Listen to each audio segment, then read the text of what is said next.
Okay, everything else is the same as previous splash drones. There's plenty of videos out there on how to fly a Splashdrone 3.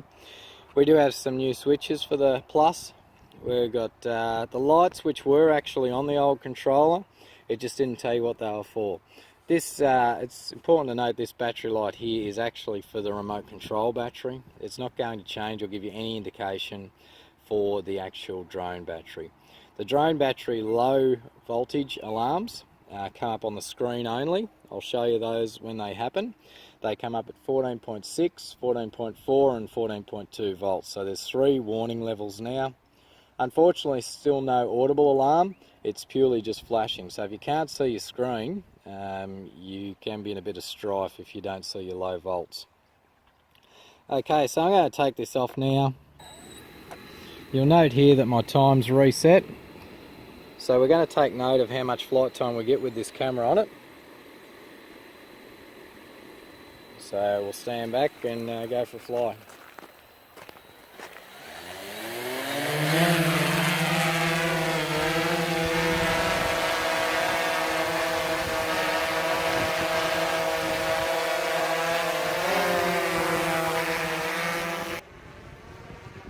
Okay, so if we just come back to the controller again, I'm going to let that hover up there for a minute. What I want to do is just show you what these buttons are all about, and basically all they are is just a slow mode, and they're designed around the camera, so hence they're called smooth, so that you get a smooth operation instead of the jerky operation. So I'm not too sure if you can see my actual video on the screen there, probably not, it's a bit hard with all the reflections, but do struggle with the Splashdrone to get nice even movements.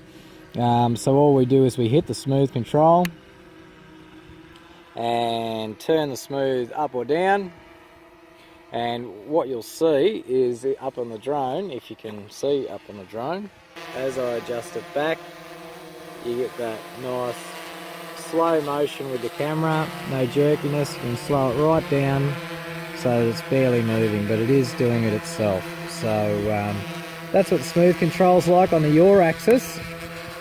Turn the roll axis on, it's a little bit to the right, and you can see it's going to just start rolling in that right hand pattern. I'm not touching anything else. The drone's just staying in right hand pattern. So ideal if you're recording side on to an object. So that's all the smooth controls are for. Another great advantage with the Splashdrone 3 Plus is the new charger.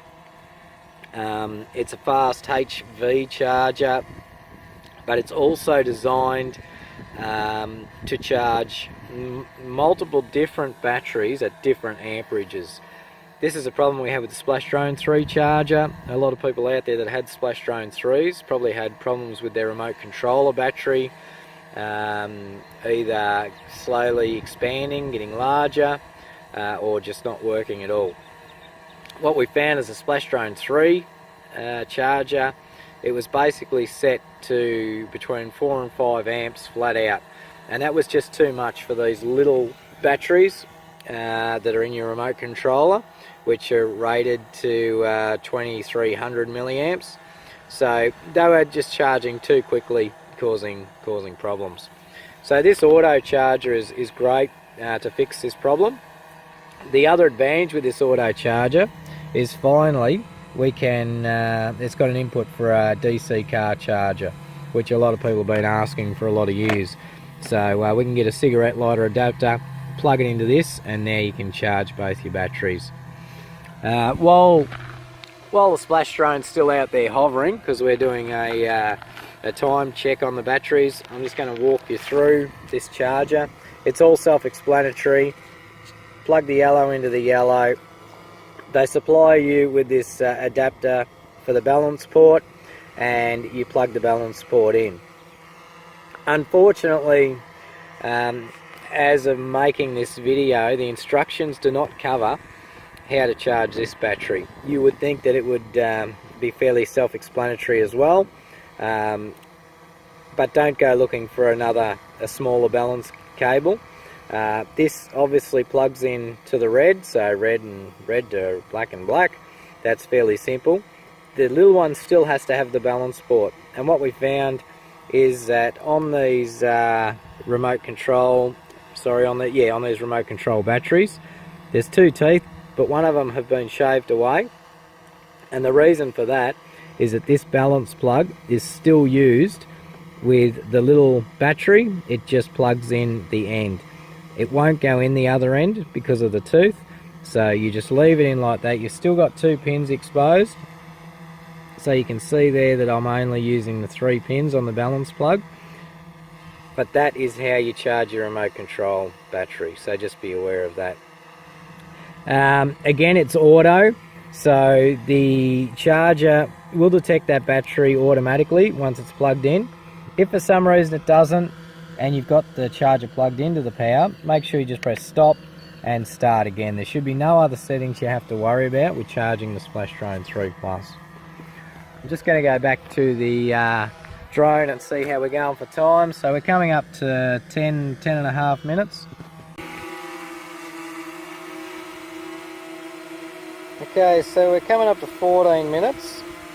We've just had our first battery alarm come up. So we're at 14.6 volts. And you can see it's got a little picture of a battery, a little drone, and then an arrow to the home point. So this is your first basic warning saying you should return home now, otherwise you may not make it. But we're going to keep going because there's still a fair bit of room between 14.6 and 14.2 volts.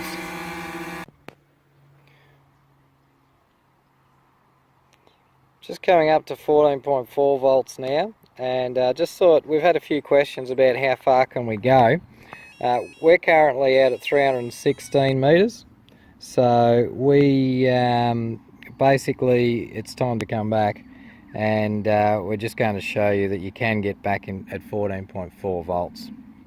What we've also got here now, and I know it's hard to see with the reflection, but we've got flashing return home. Basically means you better get back soon now.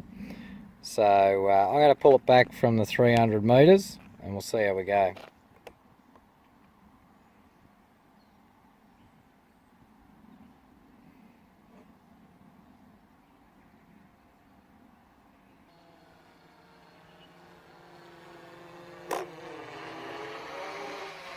Okay, so I got back from 300 meters, no worries. I only used 0.1 of a volt.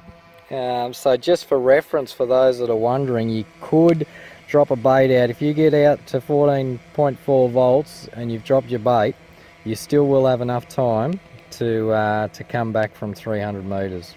Obviously depends on headwind, but we've still got the flashing return to home now. And our flight time is 19 minutes so far. Our 14.2 volts is our last warning, and that's where the drone is going to come down itself. So at any minute now, I would expect the drone to start descending. It hasn't yet.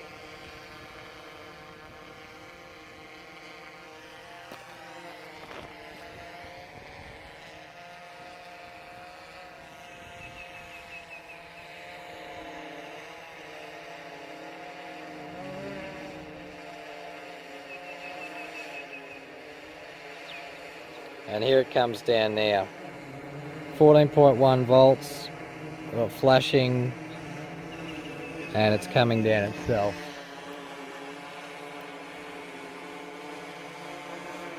It's not going to drop out of the sky, but just be aware that if you are out at 14.2 volts, it's going to descend down.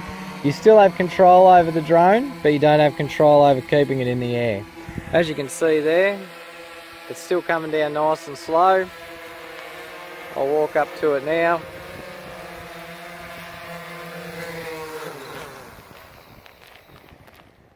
And that's it. So we got 20 minutes 30 roughly out of it full flight time. Massive improvement, probably 7 to 8 minutes improvement from the Splashdrone 3 standard. It's finished at 14 volts. You wouldn't want to run it any lower than that.